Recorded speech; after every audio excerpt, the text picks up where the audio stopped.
No, that title was not clickbait. This is a 2016 Chevrolet Silverado.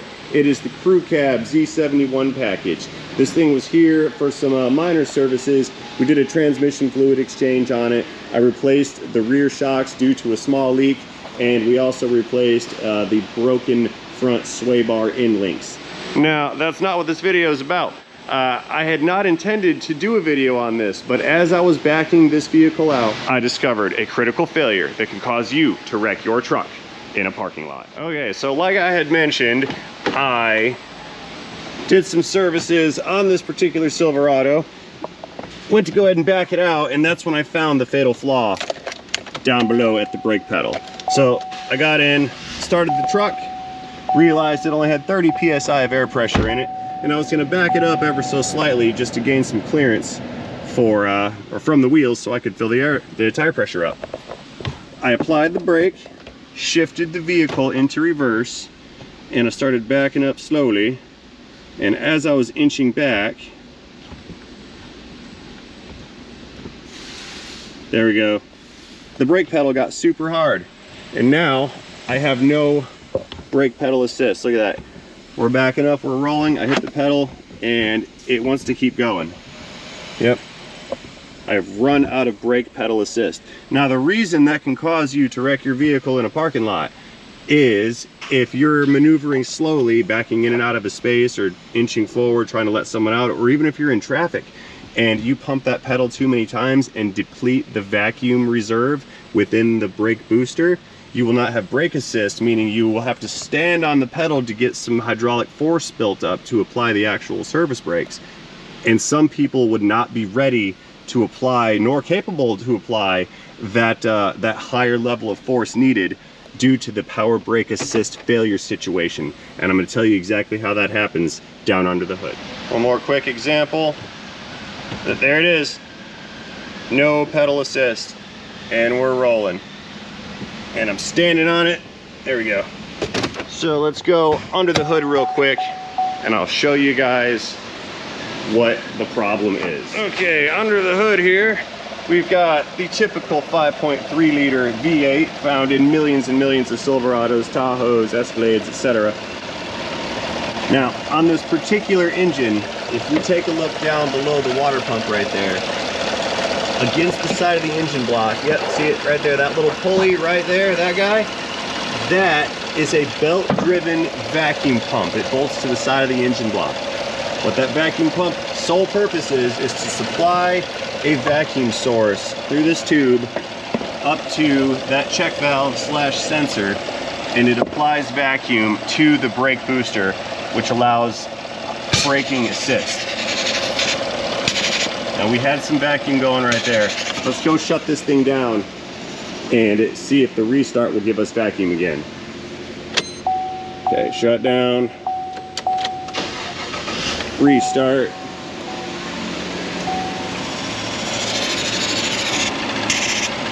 Okay, vacuum's working right now, but we go back into the cabin without a vacuum supply to that booster. Brake pedal's rock hard. We come back around over here, plug her back in. We now have vacuum being supplied to the booster again. And we apply a brake pedal. We went right down, no problem. Up, but the second pump, vacuum assist was depleted. I recall this situation having occurred back when I worked at the dealership, and I do believe, and I could be wrong on this, and it may not apply to all makes and models, but there could be a special warranty extension, I think it's up to 150,000 miles on this condition. The problem is they did not issue a recall on this condition, if memory serves. It was stated that it was only supposed to be performed under extended warranty if the customer had complained about a hard brake pedal condition. Don't quote me on that, I'm just going off of memory. I can't not look up the recall to specify it, but I do know that there were several service bulletins on this situation, and I believe there was a non-recall, but you had to complain about it. So the best way to find out if your vehicle suffers from a failing vacuum pump for the brake booster is to go in, start the engine, and apply the pedal 2 or 3 times. If you run out of brake assist on the 3rd pump, yeah, it's already not happening. Very low brake assist. But if you're out of brake assist on your 3rd pump at a parking lot speed or at a standstill, you have a failing vacuum pump and the vehicle must go in for service. Alrighty, so we've got all data pulled up over here, and I've got the 2016 Silverado 1500 5.3. Uh-oh. And I have located bulletin. It's gonna be PIT 5361 Delta. Now, this is not a recall. This is just a service bulletin. It's a diagnostic tip. But basically it states that the customer's concern in rare situations, right there, that they may have a hard brake pedal or increased brake pedal effort is needed to depress the brake pedal. In some cases, there's a noise that can be heard. Sounds like an exhaust leak. Okay, well, we didn't experience that, but I did experience the hardened brake pedal. Basically what they say to do is disconnect that vacuum pump, put a gauge on it, check for vacuum. If the pump is low vacuum, it says to inspect the line and the booster for the presence of engine oil. Now, I did not see any engine oil inside of that fitting on the end, but I also did not look down inside.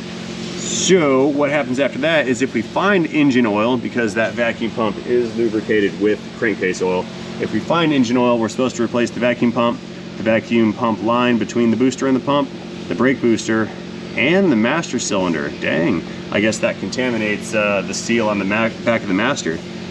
Okay, so yeah, so if you find oil back there, you got to replace the whole thing. If you don't find oil back there, then you just have to replace the vacuum pump itself. That is all. So what I'm going to do is bust out the borescope.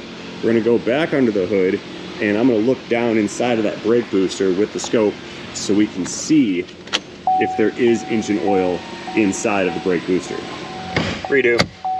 Okay, back under the hood. I'm gonna get a hold of this guy and pull it back off again. So there is vacuum. The thing does work, but it was very weak. Alrighty, so what we're gonna do here, we're gonna back this up, and I've got the borescope turned on. It's looking, you know, right at what we're looking at. There's the camera right there. So we're gonna send this borescope down into this brake booster, and we're gonna take a look. There's our engine. We're gonna take a look inside of the booster hole, and we're gonna see if there's any engine oil or fluid inside of this unit. If it's gonna fit. Ooh, it's 35, correct? 35, yes sir. We'll try to make a turn here. We need to angle this downward. There we go. Squeeze that right in. Now naturally, if there is fluid in there, it's going to be at the bottom. So we just need to take a look down at the bottom of this brake booster. And I do not see any fluid inside of there. What I do see, that's the return for the pressure spring. And there's the shaft going from the brake pedal to the master cylinder. There it is, there's the shaft. And there's a seal right around that perimeter. But there is no fluid inside, so that tells me that we only need to replace the vacuum pump. I need to let my customer know about this, and he needs to call up GM and see if GM's warranty extension will cover this thing right here, because I do recall that vacuum pump being a rather expensive item. Plus, it's installed with a stretch belt, so you have to replace the belt when you replace the pump. So unfortunately, at this time, I will not be conducting that repair on this particular engine. If my guy goes home and finds out that there is no warranty coverage on there, he may be back for me to replace said vacuum pump, but at this time, that's a no-go. But I do have to issue the warning, and I have to explain to my fella how the system fails, and he needs to be on the lookout to make sure that it does not fail on him in the future. Side note on this particular topic, when you're driving around and your engine's running and you're coming on and off the throttle, that thing builds up enough vacuum in there for normal driving where you would not notice. So if you drive along a couple blocks, hit the brakes, you're going to be fine. You let off the brakes, you're applying gas, vacuum pump speeding up, we're simulating. Then you go to hit the brakes again, no problem. Look at that. Driving along, everything's all good. We have time to build vacuum, hit the brakes, no problem. But when we're in parking lot, couple pumps, there it is. Now we have hard brake pedal. So in this particular instance, we only have one pump of reserve vacuum, and then power assist fails to assist brake pedal effort. And that is not okay. That is a safety failure that will cause you to wreck your truck in a parking lot. All right, so Jesus was filling up the tires on this unit while I was jaw jacking. So let me hop into info. Tire pressure 35, 35, 34, but yeah, there's margin for error. We're not gonna worry about that. Tire pressures are good. We're all good. This video is good. Thank you guys for watching. I'm gonna go ahead and close this one out right now. I will do such things as always by thanking each and every one of you guys for watching this video. Let me know what you think about this situation in the comment section down below. Do not forget to tap that like and subscribe button while you're down there. And most importantly, have yourselves a great day. See you guys later. End of video, end of Silverado, end of car accident, recall, non-recall, service bulletin, end of transmission. Shift into gear, in the parking lot, pulling forward, rolling along, applying the brakes. Second time, third time, no brake pedal assist. Lost it. Try it again. Pulling forward, brakes, no brake pedal assist.